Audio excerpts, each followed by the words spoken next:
இருக்க வேண்டும். அதே போல் குரு 7வது வீட்டிலும், ராகு 3வது வீட்டிலும், கேது 9வது வீட்டிலும் வக்கரமாக இருக்கிறார்கள். மாத தொடக்கத்தில் சூரியன், செவ்வாய், புதன் மற்றும் சுக்கிரன் உங்கள் 2வது வீட்டில் இருப்பார்கள். பிற்பகுதியில் தான் 4 கிரகங்களும் 3வது வீட்டை நோக்கி நகர்வார்கள். அவர்கள் போய் ராகுவோடு இணைந்திருக்கும் பொழுது ரொம்ப சிரமங்கள் வரும். அதனால் மாதத்தின் பிற்பகுதியில் 3வது வீட்டில் பஞ்சக்கிரகி யோகம் உருவாகும்.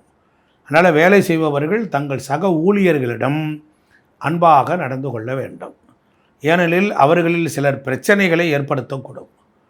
இந்த மாதம் வியாபாரத்தில் இருப்பவர்களுக்கு நல்லது.